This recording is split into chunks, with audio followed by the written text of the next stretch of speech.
Hey guys, today I'm going to talk about nail polish remover.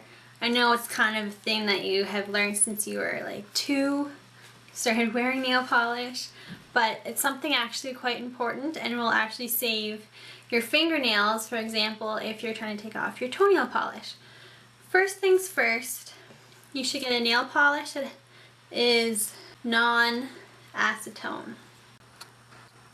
Non-acetone nail polish. There's a lot of controversy under acetone, non-acetone, acetone so drying. Really, anything that you're putting on your nail excessively, or anything you're putting on anything excessively, is going to dry it out. Washing your hands excessively dries your skin out. So it's not any different with your nail. The only thing is non-acetone is supposed to be a little less harsh and a little less drying. Not saying that it will notice a big difference. If you're using non-acetone nail polish remover on your nails frequently, like every other day, regardless of the brand and the quality, you're going to have some stripping of your natural nail oils.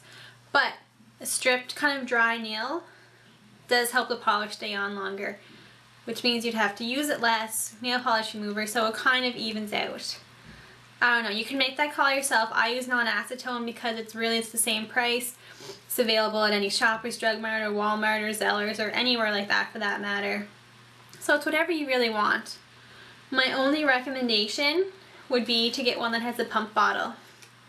So one that has a pump bottle just has this, and then there's little holes where it comes out of, and you can just lock it and then unlock it. So when it's locked, like, it's not going to go anywhere, you'll be fine. It's that this way you can get the nail polish remover out with one hand. You don't need to be holding the bottle and tipping it and everything. So I would get one that has a pump. I know Sally Hansen does a pump, but just try and go for the more expensive pumps because some of them will just squirt out everywhere no matter how gentle you are with it. So try and get one with a pump so that you can just use one hand to get the nail polish. And you just push it down and it will come up and it will kind of sit in this reservoir, and you just put your remover applicator on here, pump it down, and you'll have it. So that'll just make your life a lot easier, I promise. Second off is what people actually use to remove nail polish. Drives me bonkers. Now working in my shop for about 2 years, people always said they use these cotton balls. But do we see the problem with cotton balls? They're so fluffy. It soaks up a lot, so you use a lot of product. These little hairs get all over it. It's hard to get off your nail when you want to do a fresh coat. They're hard to hold on to because when they get wet, they get all balled up. And there's no way you can hold that so that you don't destroy your own nail polish on your fingers if you're taking off your toes. Or if you made a mistake on one hand and you want to take it off, this is going to take the nail polish off of your other hand regardless. So my solution to cotton balls, don't use them.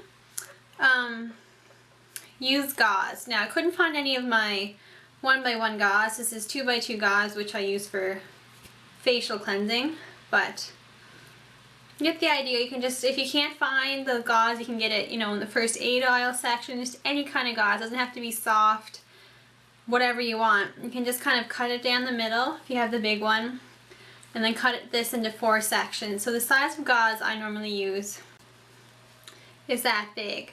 And now with this, it doesn't absorb nearly as much product as cotton balls do. It's easier to hold on to. You don't get any remnants on your nails.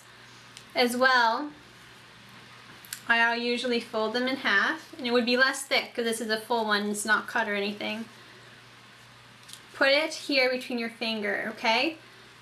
So you're gonna have your hand, stick out your middle finger, not like giving anybody the finger, but just kind of stick it out like this.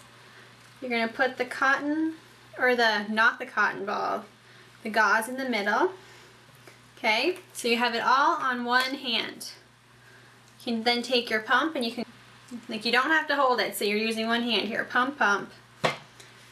You can then see how far away this is from your nails. Okay, that far away from your nails. It's not going to ruin your nail polish. And then you can just rub it like this. But we'll get into that in the demo in a bit. So don't use cotton balls, use gauze, use non-acetone nail polish remover, and one that has a pump. and it'll make your life easier. So to show you how to take off nail polish on your toes too, keep watching. Okay, so to do that, you're going to take your gauze that you have cut, you're going to fold it in half, and again you're going to place it between your middle finger like I showed you before. You've uncapped your nail polish remover and you're going to do your pumps with your one hand, and then all of the moisture is in the middle away from your nails. You're going to take your toe or finger, you're going to grab it at the base so that your nail polish is away from what you're taking.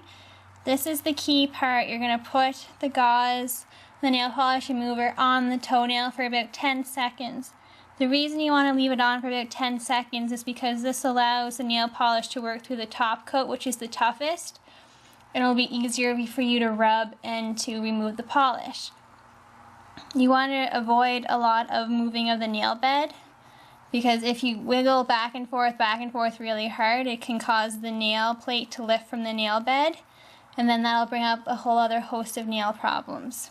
So after that 10 seconds, you're just taking it and you're just rubbing the nail polish remover all around it. You have good control because you can put your thumb underneath the toe or finger and just rub it around. And just keep going. Just little circles.